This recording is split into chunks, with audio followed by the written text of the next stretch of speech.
Time is money. Mm. There's probably a lot more, but I think that's a huge misconception. Time is much more valuable than money. You can always make more money, but you cannot make more time. Information without implementation cannot change your situation. I think it's very, very, very important to understand who you are, where you stand, and that you are the value. Many people don't know themselves. You're looking for approval from people who don't approve of their damn selves. What's your current season teaching you? Ooh, my current season is teaching me that nothing matters but me and God. Like, first of all, God is the standard, right? A lie you had to unlearn. Ooh, there's so many. Let's see. A lie that I had to unlearn, that women can't be powerful in business. You know, we can allow our kids to do great things if we give our kids great things to do. Like, I have a saying that my coach gave me, be where your feet are. And sometimes I have to remind myself, what is happening right now where I'm standing? We're always so far in the future, which causes us to be anxious, or we're so far in the past, which causes us to be sad or regretful or depressed, right? It takes a certain kind of person to fail over and over again and say, I'm not going to stop, I'm going to keep going. I was so great at what I did in corporate that in business that I would also be successful. And business is a completely different animal than corporate. I think most people they're scared of success, actually, because they're like, well, what will my life look like? What will I have to change? What will I have to stop doing? What would I have to become to be successful? Ooh, you say the whole word. Yeah, I think that's what scares a lot of people. It's like, who do I have to become to be successful? You're going to take a L, not a loss. You're going to take a lesson. It's feedback. And not only are you setting a trend, you are the trend. Yeah, I appreciate that. You heard she said it. I didn't say it. Right here today, you are the trend. Words of encouragement. Tap in. Yes, ma'am. I'm Mr. Made Different, and this is the Words of Encouragement podcast, where we talk faith, purpose, and becoming everything God designed you to be.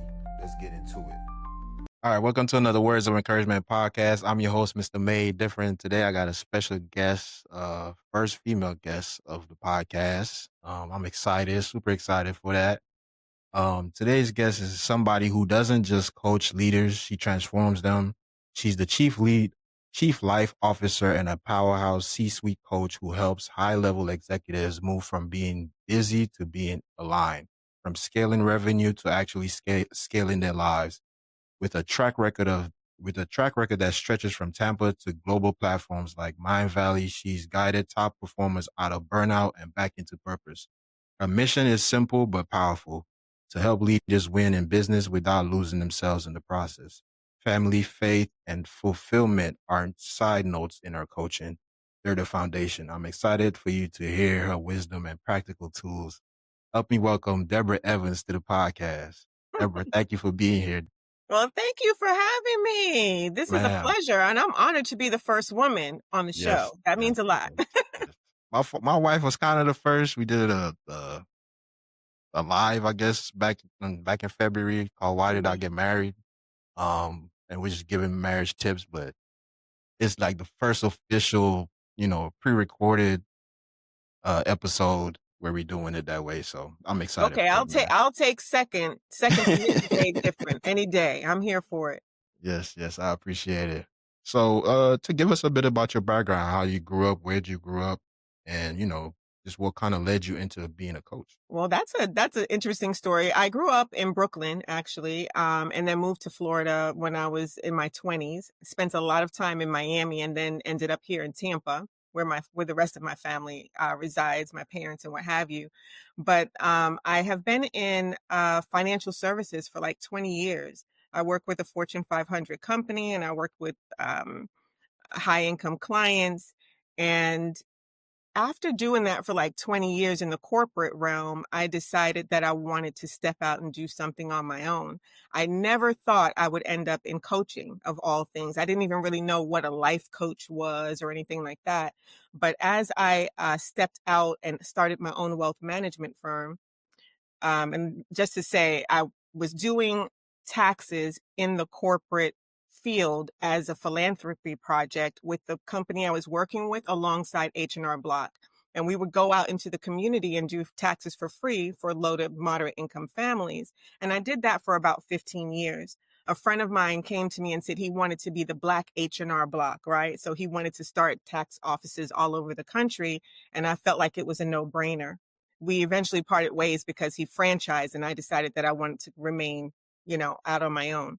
So Yeah. I started this wealth management firm, and I thought, as someone that deals primarily with entrepreneurs, what could I add to my services, to my suite of services that would really help them? So that's really how the wealth management firm grew. We started out doing taxes. Then I realized entrepreneurs don't have their books together. So I did accounting and bookkeeping. And then, once we scaled them to start making more money, like, it's not about how much money you make, it's about how much money you keep, right? Yeah. So Yeah. now they're not keeping them. They're making hundreds of thousands of dollars, even seven figures sometimes, but there's nothing left over at the end of the day.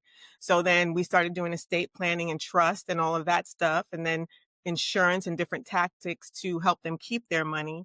But at the end of the day, the coaching came in because I realized that a lot of the clients, including myself, I had to learn the hard way, didn't have money problems. We had mindset problems, right? So Mind Valley was giving a whole day event around mindset. My daughter and I, who is actually my business partner, um, sat in on this event, and I just fell in love with everything they said. It had everything to do with mindset and breathing and, somatics, and just everything to do with how to focus and to be intentional about the way you live your life and the way you spend your money and all the things. So it was different for me. I had never heard anything like that. So I got on, and they had an offer at the end of the call. My daughter and I both took it. We didn't realize at the time it was to be life coaches. Yeah. We took the certification, we finished the certification. And while we were in that certification, and I don't know if you're familiar with Mind Valley, that is a huge organization, learning platform. It's global. I've heard of it, but not too familiar.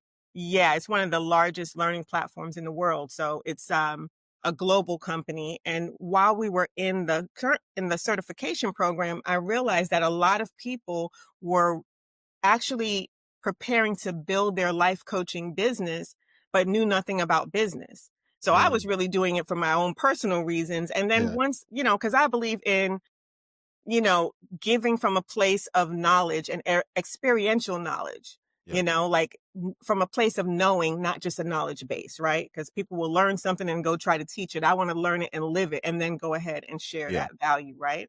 Okay. Um, yeah. So once we got into the program, people were building these businesses, but they were getting stressed out because they didn't know anything about business. So my daughter and I started a global coaching program called the business side of coaching. And so we would teach them all about taxes, all about setting up their entities, how to build the foundation, like the business side of it, which nobody thinks about. They just think, I have a certification, I'm going to pull a few people off the street, I'm going to sit you down and start telling you, how to think about your life and what have you. Okay. So that's really where the coaching started. And then out of nowhere, Mind Valley started a very high level chief life officer program where they were pulling in like athletes and entertainers, and they were doing it as a beta program. And they pulled 30 out of 3,000 of those certified coaches to be part of that beta program. And so I was one of the coaches that was chosen, and praying for a global practice. That's how my practice became wow, global, wow, because the people that I took on from that particular blessing, they never left me. So that I didn't even see that coming, but that's like what we were talking about earlier. That's what it Yeah. means to be in alignment, right? yeah, To divine be in alignment. alignment. Yeah, that's amazing, man.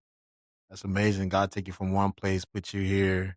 Well, I mean, what was it like? Not having the same vision as your partner back in the day. Like, I know you said he franchised. What was it like not having that same vision to do franchising versus doing it for yourself?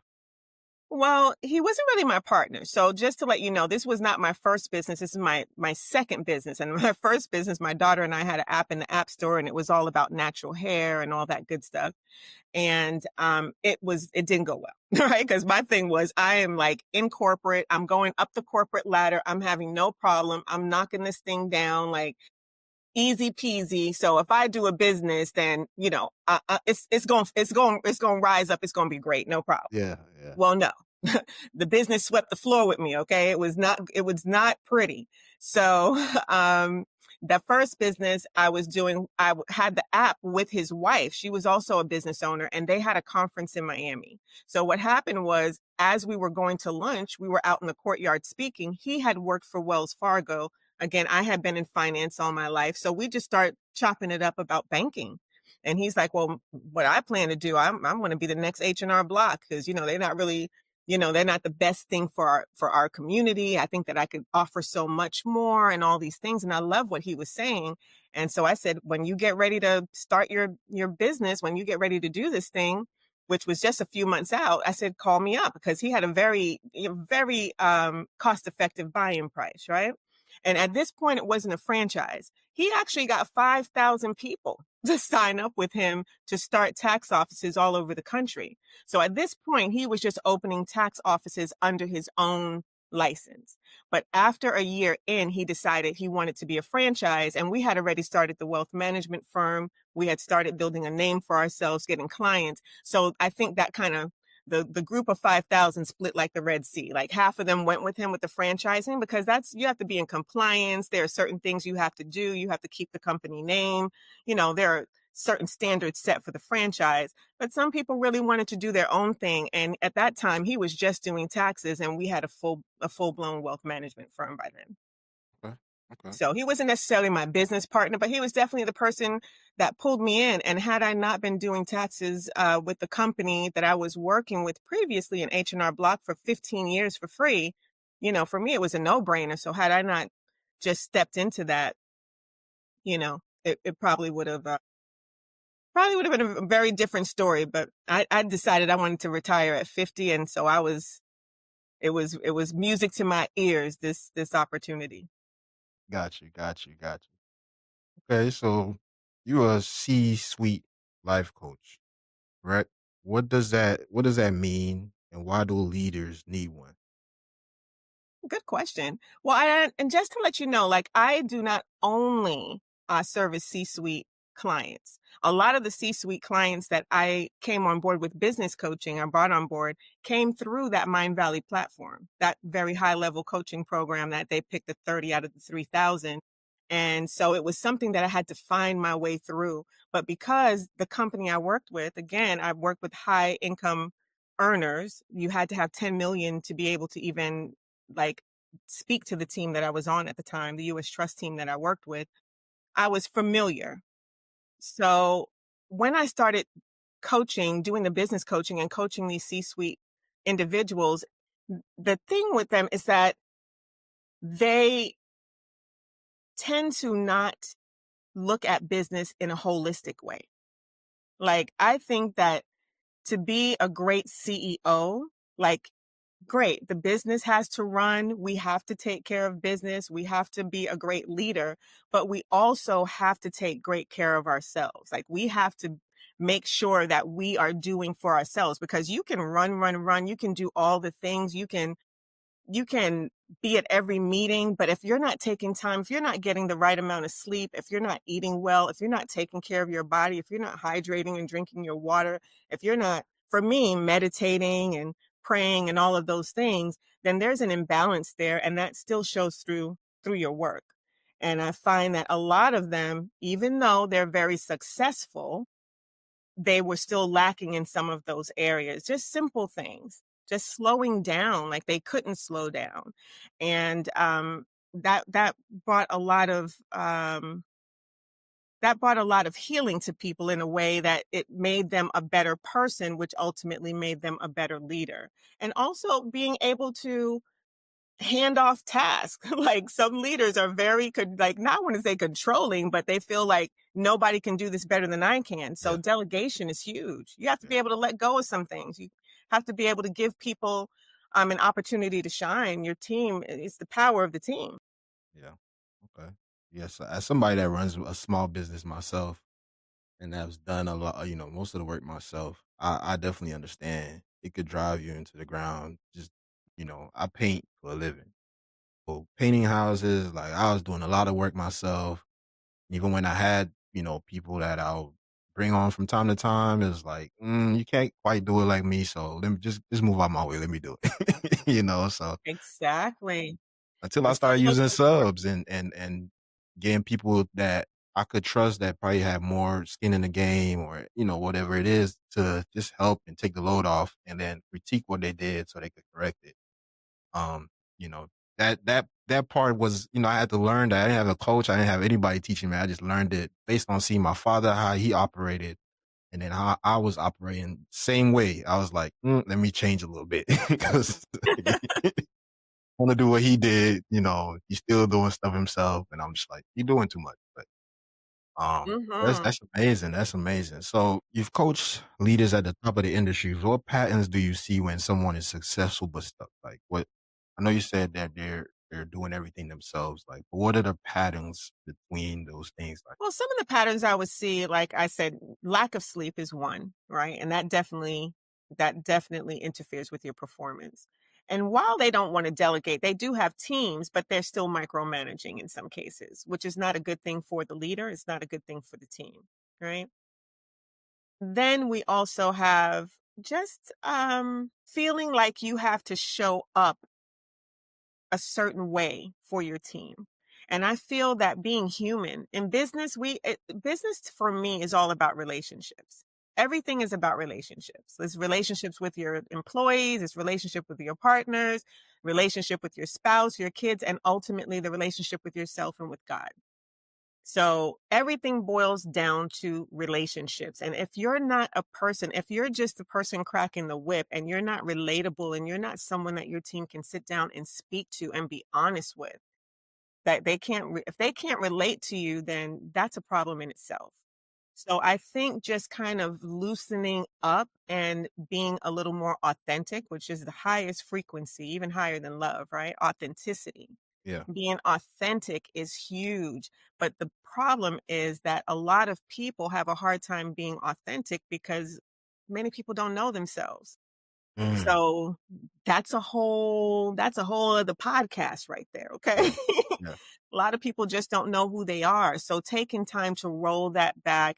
Like I wear a lot of hats. What you said in the beginning was a great introduction. I loved it, but there's so many other layers. And so I'm also NLP practitioner and NSD, like neurosomatics. And so I love focusing on the brain and how things work and why people do things the way they do and self-awareness Yeah. and that space. And so there's a lot of that goes into play as well. Just really being able to be yourself and also diversity and inclusion. There's a wealth of knowledge and a wealth of skills when you bring people in from all different backgrounds, different ages.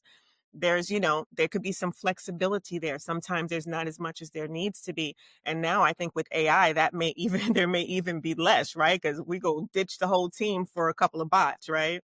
So we don't know where that's going, but these are some of the patterns that I saw, and then also limiting beliefs. And limiting beliefs, we don't know. Sometimes it's from your childhood, the way you grew up, limiting beliefs about money, not exceeding a certain threshold. If you shooting for $1 million, like, even Lisa Nichols talks about, she always wanted to make $1 million, but every year she would stop right around 999,000. She was always finding herself button up against that number because there are even limiting beliefs about going over that number. Who will I be? Like, how will I be received? Will people see me the same? So just being in touch with yourself and really understanding who you are and what you believe, where those beliefs came from, why you believe those things. It's Yeah. important. Yeah, I agree with that. That's something I'm a natural empath. I'm very self aware. Um, sometimes too self aware, to be honest. Can you be So too self-aware, Frankie? sometimes in the moment, I think, maybe not overall, but sometimes you're in the moment of doing something and I made a mistake, and you like trying to, you know, catch yourself from not making the mistake instead of just pushing through the mistake. So I think that's for me is where it's like, especially in social settings, I feel like I'm too self-aware. I feel like I'm aware of too many things going on around me, and I just need to be sometimes. So that's my little thing. But I'm working on it. I'm working on it. We're all a work in progress, right? Yeah. Yeah. Always. Yeah. So you said that man, you said a lot, man. There's so much. I feel like I'm in a therapy session, to be honest with you. People tend to tell me that. People tend to tell me Nah, that. you say a lot where I can resonate with it so much. I see myself in what you're saying because you said that people like right now I use AI to edit videos and where I used to have to either do it myself or try to get somebody on Fiverr to do it, or I'm using a lot of that, so it's kind of taking the human touch out of it. And I use, diversity. I work with a lot of Mexicans to get stuff done. Um, Try to be included in what they're doing and learning. I don't know any Spanish, but we communicate on some level where we just kind of understand each other, Love that. Because I'm from the islands, so I'm not even from America, so I just coming here is like diversity in itself. Absolutely. You know what I mean? So Absolutely. I've had people that were Russian that taught me a few words in Russian. I can't remember them now, but they taught me Russian. So yeah, I've worked with a lot of people where it's just a human aspect. People like to say money is a language, but it's like it's not even really money. It's just friendship. It's like love. It's like a certain language where you just can't, comprehend why he barely speak English. I speak English. I don't speak no Spanish, but we understand each other. Yeah. Love is a mutual, like it's universal language, right? Yeah. And if you really are building relationship, right, with people, like a lot of my clients, they don't like sales. And I'm like, you should never have to sell anything. You should never have to sell anything. It's just a conversation about the value that you offer. And either they're smart, your clients are smart, either they want it or they don't. It's not convincing, it's not pressuring, it's just a conversation. And if you have added value and there's relationship, you've built rapport, then it's just a conversation. Either they do or they don't. Like, tell me yes or tell me no. Tell me now, I gotta go. One of my coaches used to always say, just let That's me know, good. right? Don't waste none of my time. You know what I mean? Yeah. But Yeah. it's That's just that good. simple. And I think that a lot of times in business, even in our personal lives, that we just make things harder than they have to be. Yeah. Yeah. I never liked sales personally. But I did it, push myself. When I go into a client's house to paint their house, I just tell them, I try to educate them on the process and, get them the price. And, they want it, they want it. If they don't, I keep it pushing on to the next. You said the magic word. You educate them. That's it. That's the value. Educate, educate, educate. That's one of the foundations of our business. And working with taxes, people they're first to tell you, I don't know anything about taxes. I don't know here. My tax professional last year just gave me this. He didn't tell me what it was, what it wasn't. He just said, this is what I owe and I paid it and that's it. I don't know what any of this is about. And so I'm like, well, that might be how you come into us, but that's not how you're going to leave.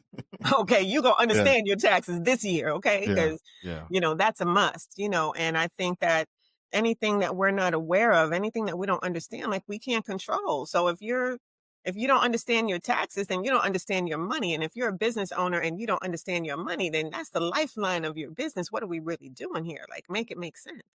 Yeah. Yeah.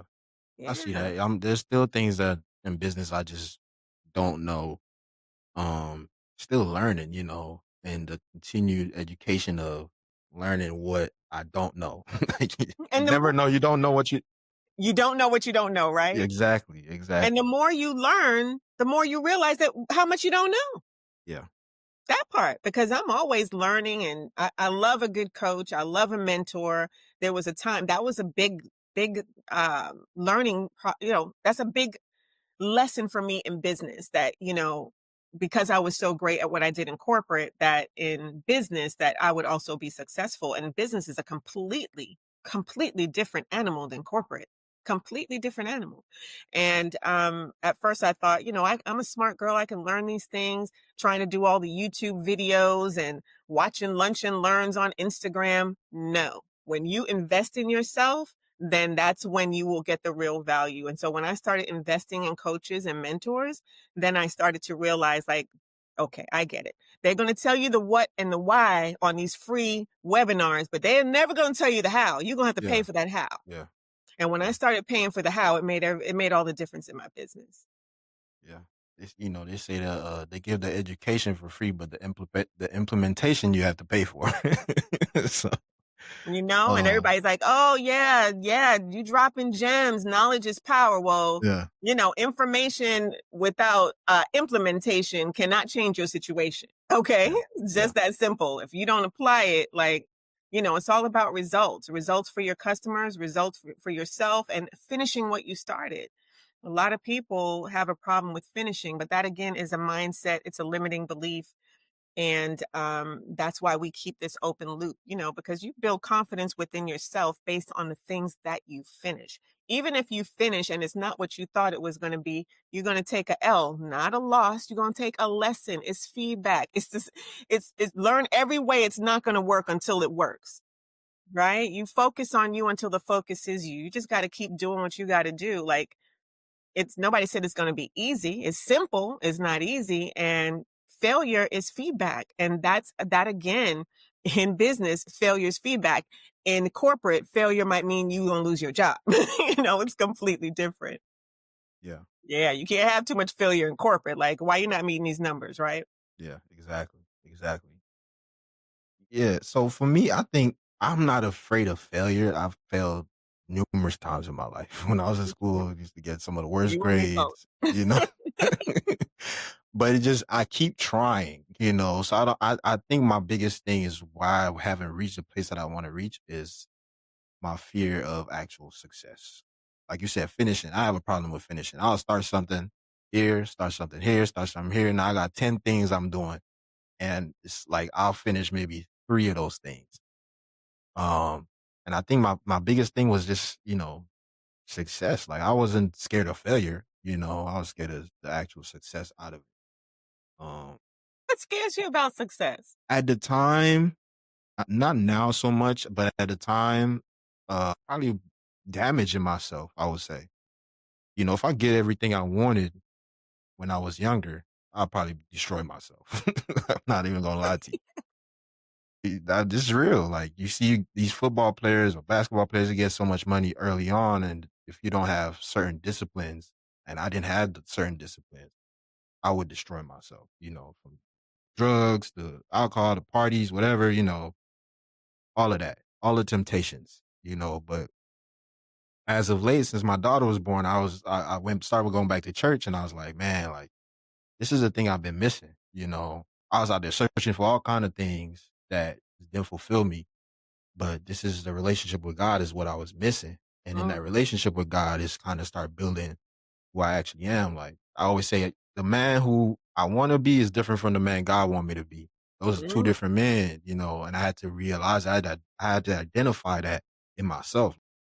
Oh, I want to be like Snoop Dogg, smoke a lot of weed and do all these things, you know, but it's like, that's not really who God called me to be. So when I started being obedient to who God called me to be, things started turning, the wheels started turning. I'm sitting out here with people like yourself, and it's just amazing to see what he's doing in my life. I mm. could never fathom that. You know what I mean? So now if I get the success today, it won't be the same as if I had got it back then. So I think that's why I just try so many things because I'm like, oh, okay, let me try this, let me try that. I'll fail a little bit, fail here, get a little success, and be like, let me try something else. So I I think a love lot of people are not scared of failure because failure is the part of the process. I think it's just part of the process anyway. It So so is. You got that right. You can't say that enough. And people think I failed, it's over, it didn't work. That's it. No. That's I not a think, stop sign. yeah, I think most people they're scared of success actually because they're like, well, what will my life look like? What will I have to change? What will I have to stop doing? What would I have to become to be successful? And Ooh, I you think saying the whole word. yeah, I think that's what scares a lot of people is like, who do I have to become to be successful? Because every time I envision myself as the person that, okay, God's called me to be this person, great podcaster. Okay, to be a great podcaster, I have to come out my comfort zone. I have to interview people. I have to ask questions. I have to, so like, who do I have to become? And you have to you have to see yourself and then work in reverse almost. Um, Absolutely. yeah, Absolutely. And you said a whole word there because so many people, like you said, maybe they're scared of who they have to become, but that's the whole key. First of all, God is the standard, right? Like he's going to give us and provide for us in ways like we could never think or imagine.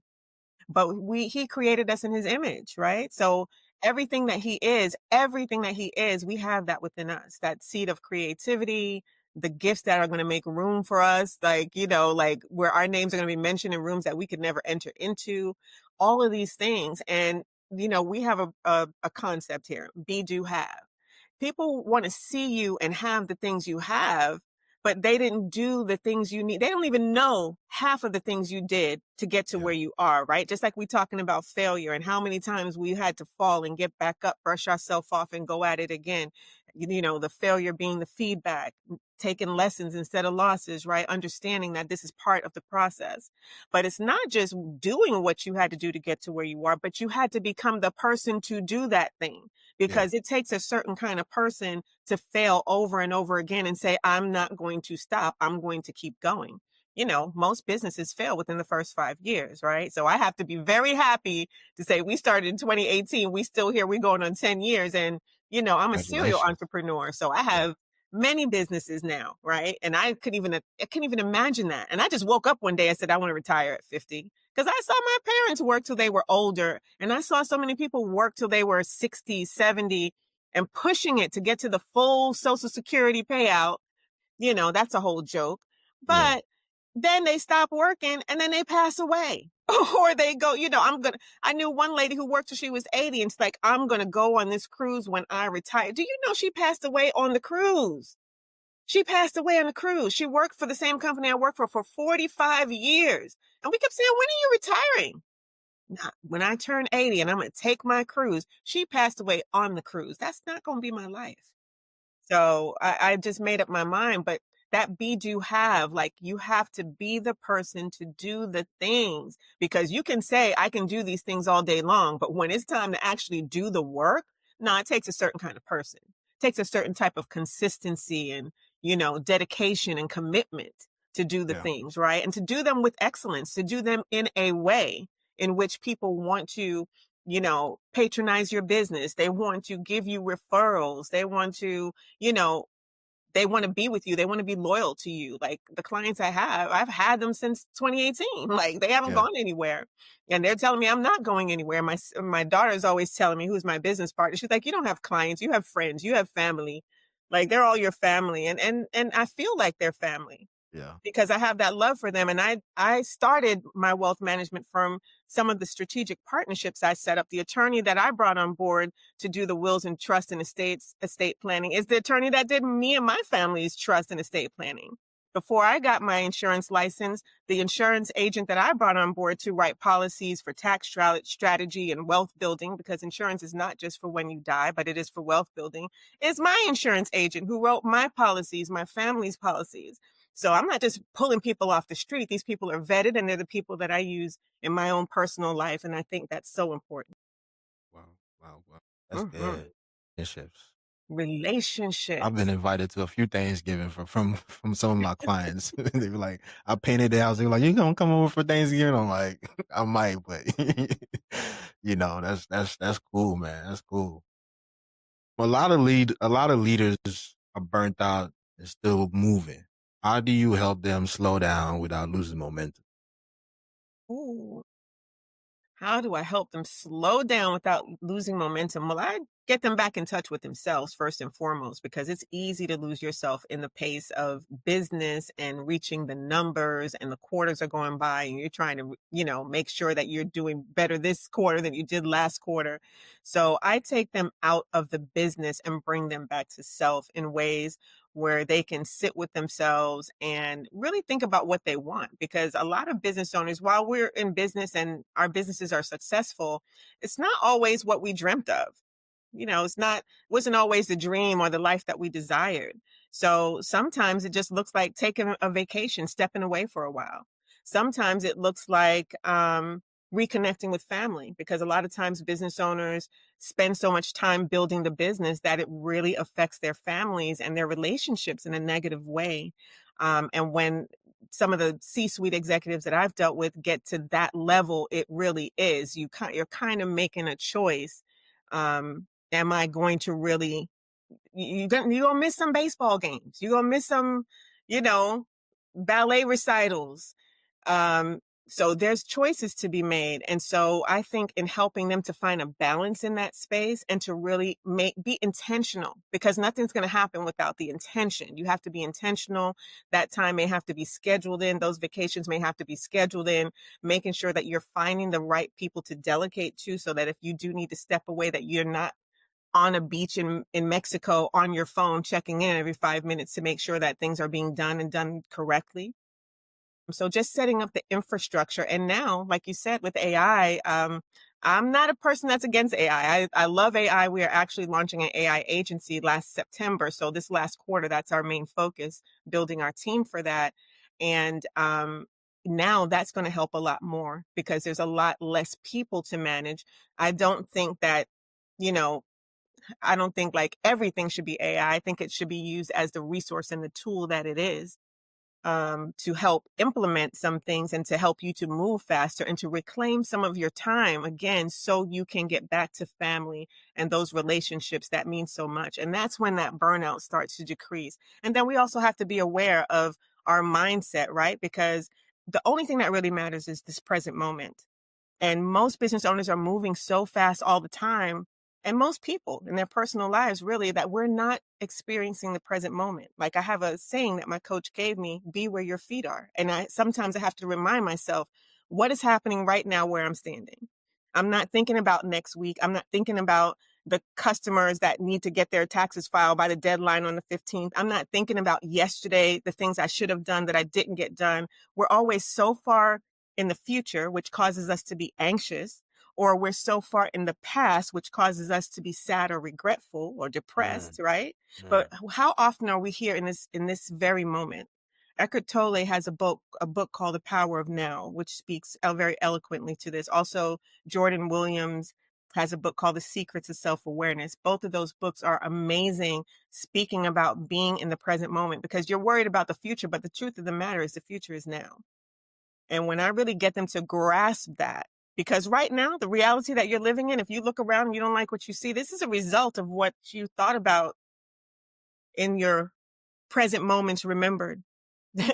All those moments that have passed, the things you were thinking about and talking about and working on produce what you see today. If you don't like it, then you know what? You gotta think a new thing. You have to think about what you can do in this present moment. What can you do right now today that's going to make a difference in your future? And this is some of the things that I work with them on, help them to stay present and to really see, like, what are we doing right now and how is this going to affect the future?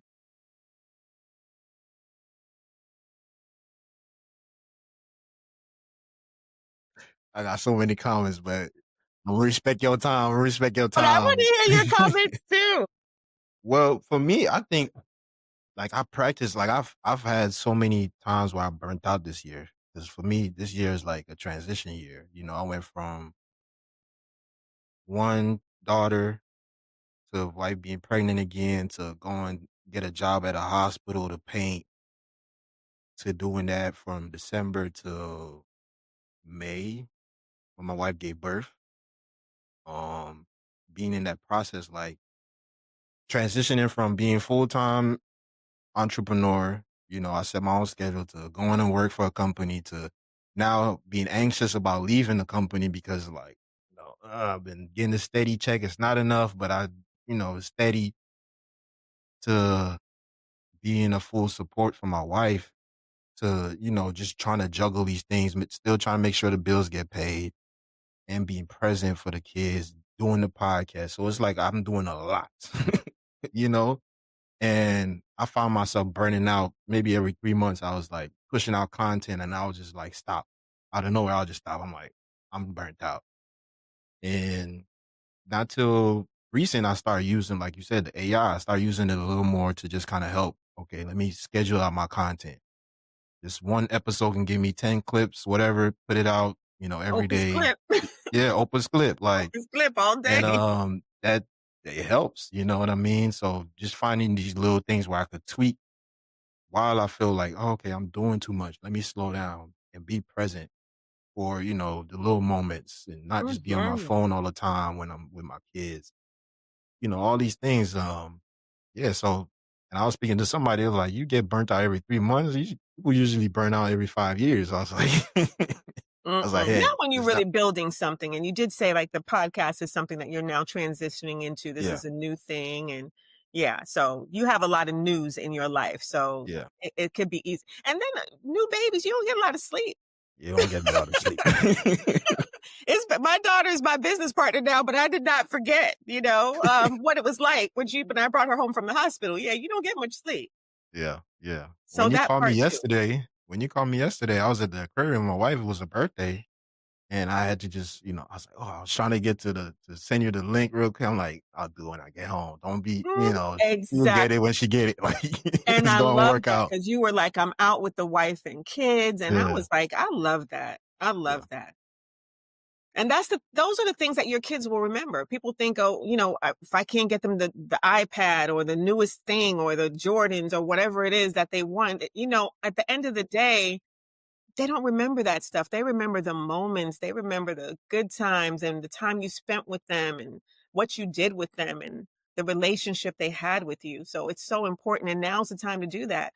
My daughter and I also deal with we coach a lot of moms and daughters because we are so close. We are very, very close. We're best friends. We're business partners. And people are like, how did you create this relationship with her? Like my daughter comes in from school. My daughter doesn't think I'm cool. She doesn't want to speak to me. She can't wait till she graduates to leave for Yeah. college. She walks through the door, doesn't say hi, goes up to the room, closes the door. And I'm like, whew. But it's not when they're teenagers, because as they get older, they're going to get their own thing. They're going to have their own thing, their own friends. They're going to want to do their own thing. So while they're young, like I said, if they come over to you and say, "Hey, look at what I drew," or "Let me show you something," or "Can I read to you?" Even if you're a business owner and you're busy, I get that. But even if you say, "Not right now, but let me just finish what I'm doing and then I'm going to come sit with you. Give me an hour. Give me 15 minutes." But don't just blow it off. "No, I can't do that right now." They remember that stuff. More is caught than taught. Yeah.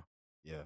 Yeah. I see it with my daughter all the time, man. I see her all the time. So I'm like, "Oof, I got to be mindful of, you know, the time I spend with her. And I prayed for kids. I thought I couldn't have kids at one point. So I prayed for that. I don't want to just neglect it just because I'm trying to build something. That's not what I'm building is not that important. You know what I mean? Like her, setting the foundation for her is the most important thing. So yeah, I totally agree with that. Well, there are two things I'm gonna say to that. First and foremost,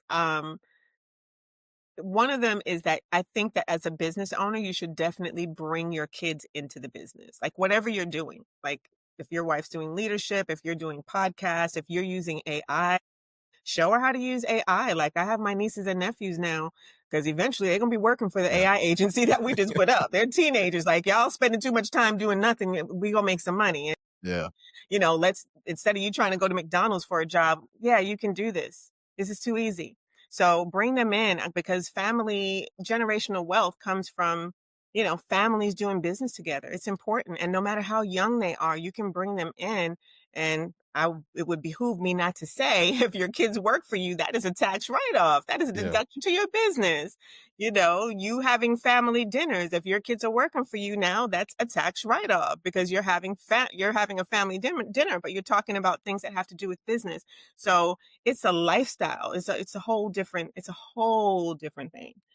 So I love that aspect of it, bringing the kids in, because then it's also quality time while you're teaching them a skill that's going to feed them forever. And it's also going to help your business grow, right? Because they can bring things to your business that you could never think of because you're not their age. And I don't care what age they are.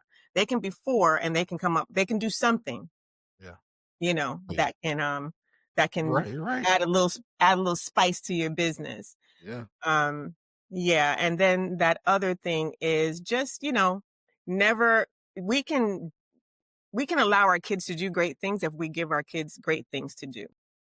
Mm. Sometimes we just pull back and say, they're too young for that. They're not ready for that. They're never going to be able to do this. But, sometimes we just have to let go of the leash, unleash them, let them do whatever it is that they want to do and see what they come back with. Sometimes they'll surprise us. Yeah. Yeah. I'm definitely taking that advice, man. Definitely. Yeah, you're a business owner. You need all the deductions. Oh, You need all the man, I'm telling deductions, okay? you. I'm telling you. Before I get into the lightning round, I want to ask you just one question. What role has faith played in grounding you as you work with people at the highest levels? Ooh, what everything. God is first in every aspect of my life. It's the first thing I do when I wake up and take my first breath. So I would think that just having faith that, I can do all things. Like he created me in his image so that I can do all things. People think I'm super confident and I probably am. I think confidence has a lot to do with competence, but for me first and foremost, it's the faith in God that if he brought me here, then it's for me. And again, I'm being led and I make sure that I stay in alignment. So just like the Mind Valley situation, and I feel like every time you make an agreement with yourself that I'm going to leave people better than I found them, that I am going to create and give value, I'm going to be a servant leader. I'm going to have a purpose driven business and really serve the people and like think not of the marketplace as something that can do something for me, but from the marketplace, thinking of what these people need, what are the solutions, and I know that I can be the solution, I can be the medicine, then that's that thing. And once you think like that and you come from that perspective, with God on your side, I think you cannot go wrong. Like there's no door that won't open for you. And that's been my story. Yeah, yeah. I could attest to that, man. Just transitioning into this podcast space is like you want to go and do the little gossip stuff, little, continue all the little trendy stuff, but I don't follow trends. I've never followed trends, and why would I start now? Like, Why would you? I have to know that in myself. Like you don't go on the line when something first come out. So don't do it now, not because it's in that space. You create the trend. Because in a couple of years, people are going to be searching for stuff like this because the world is going to look totally different. I just feel it in my heart. Like it's going to be totally different. And people are going to be seeking things to encourage them. And that's why I started this. And it's building slow progress, but it's instead of a trend, I'm saying a foundation for something great. So, you I know, love that. I love that. And I totally agree. And not only are you setting a trend, you are the trend. yeah, I Okay. appreciate that. Appreciate that. You heard she said it. I didn't say it. Right here today, you are the Yeah. trend. Words of Yes. encouragement. Come get Yes, some. Tap ma'am. in. Yes, ma'am. Yes, ma'am. All right, we're gonna get into the lightning round. Mhm. A book that changed your life. Well, besides the Bible, The Power of Now, Eckhart Tolle. And let me just add, um, Secrets of Self-Awareness by Coach Jordan Williams. Present moment, self-awareness, everything. Check those out. A lie you had to unlearn. Ooh, there's so many. Um, let's see.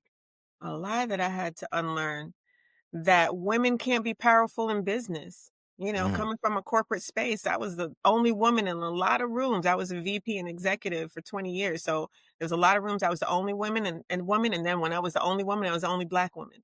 So it taught me to not feel honored to be in those spaces. I had to understand that they were honored to have me in those spaces. So yeah. I showed up, I showed out, and I never turned down the volume of my voice, not once. So I think that's tough for a lot of women, especially in a world that's, this is a male audience, but there are some spaces that it takes a lot for us to get through the door. And once we get there, then sometimes you just feel like, okay, I should just be happy to be at the table. But I've learned a long time ago that if you're not at the table and really holding your space and saying what you have to say with your whole chest, a lot of Yeah. times you're on the menu. So, Mm, yeah. that's a word right there. I walk with a lot of confidence, but then sometimes in the back of my mind, people look at me like, "Oh, he got a lot of confidence. He's something so zen about him." And there are times I'm doubting myself in that process. I'm like, I don't even know what I'm doing. I'm just doing it. I'm just moving. When I wanted to speak, I just went on stage and started speaking. Mm. People were like, "This your first time?" Like, yeah. I have this boldness about me, that looks like confidence because I would just do it. Like I said, I like to fail, so I'll try. You know what I mean? I'm a trier.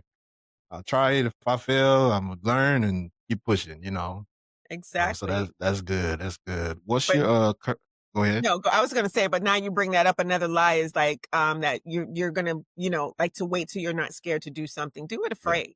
yeah. That's Do it another lie afraid. I had to tell myself. Do it afraid. Yeah. What's your current season teaching you?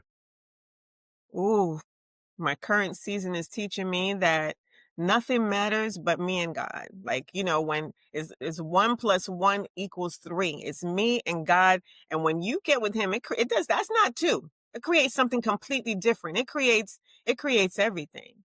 And, like sometimes in this world and in this life, we look for validation from outside sources. We're thinking about what other people think about us, what other people are saying about us, and trying to show up in a certain way. And with the self awareness that I am now understanding, I understand that no matter how you show up, if there's 100 people in a room, every one of those people are going to see you differently because everybody has different programming and conditioning, and they're not seeing you as who they are. They're seeing you as who you are. They're seeing you as who they are. Mm, Right. So if they are going, one person may love you, one person may hate you. One person may think you're pretty and one person may think you're ugly. One person may think you're the best thing since sliced bread and you may give somebody the ick. Right. So it doesn't matter how you think you want to show up, because you know what? Energy doesn't lie. And mm, one of my coaches would always say, like, people don't see you through your eyes the way you want them to see you. They see you. No, people don't see you through their eyes. Let me correct this. Going to quote them correctly. They don't see you through their eyes. They see you through your eyes. So however you're feeling, like you said, sometimes people look at you as being bold, but you have that self-doubt sometimes, right? Or yeah, you're doing something scared. Not that you're just so courageous and you got this, but you're just going to do it anyway because it's got to get done. yeah, You're going to do it scared. And so sometimes if you're doubting yourself and you move forward with whatever it is, while that's good to do it scared, if you maybe don't have competence in a certain area or you're doubting yourself, sometimes, energy doesn't lie. Not sometimes, all the time, energy don't lie. So people will see you through what you're feeling. They will feel that energy. And I think it's very, very, very important to understand who you are, where you stand, and that you are the value. You are the value. It doesn't matter, like, as a Black woman, I can speak to this because, a lot of women, and Black women specifically, I've been a Black woman all my life, feel like they have to prove their worth through their productivity. No, you worthy. You were worthy the day you were born. Like, if you don't do nothing else, if you just get up and take a breath, you're worthy. And so I think that's important to understand and a point not to be missed. yes. I agree. I agree. Make my daughters watch this. That's right. That's right. Yeah. Something you're still healing from. Ooh, something I'm still healing from. I think healing is a lifelong journey. So we're always going to be healing. But let's see. Something I'm still healing from. Hmm. I put in a lot of work, so I got to think on this one. I've healed a lot of stuff, but I feel it's a Yeah. lifelong journey. So I know that the way we see the world is a reflection on ourselves, right? So if you judge or label anything, you'll never understand it. You cannot ever understand something you judge or label. So that's something that I feel like I'm still working from, because that's something that I'm learning right now on this self-awareness journey. So like if you label someone lazy or weird or irritating, I understand that everyone in this world they're either a reflection of you, of where you've been, where you've grown, where you still have healing to be done, your strengths or your weaknesses. But everybody you meet, you have to look at them as a mirror or energy. Do they increase your energy? Do they decrease your energy? What are they reflecting to you? So when I see people now, like there's an instinct, because you have these habits that you've been doing for so long. So it's unlearning. Unlearning is huge. Like you have to unlearn to relearn. So that's what I'm doing right now in terms of places, things, people, not attaching meaning to the story, right? Because life is neutral. And when we suffer, when we think things are good or bad or whatever it is, it's because we attach meaning to the thing. This was bad. This was a bad experience. I failed. That was terrible. But I could also say I failed and that was feedback that's going to allow me to win next time. So it's all the perspective that you have. So that's something I'm healing through, that I'm learning through, that, there are still days that I have to pull myself back and say, no. If somebody's irritating me or frustrating me, then I have to look at that and say, well, what about them? What are they reflecting back to me? Trying to understand the lesson. What is this trying to teach me? And that's a hell of a place to be. You're doing some work. Yeah. I always say, man, you have to stay in check mode. You have to stay checking yourself. Oh, You have to Jay. stay checking yourself. It's so important to just constantly check yourself. Way before people check you, you got to check yourself. Yeah, that's a When whole word right there. when they say it to you, you be like, oh, I already peeped that.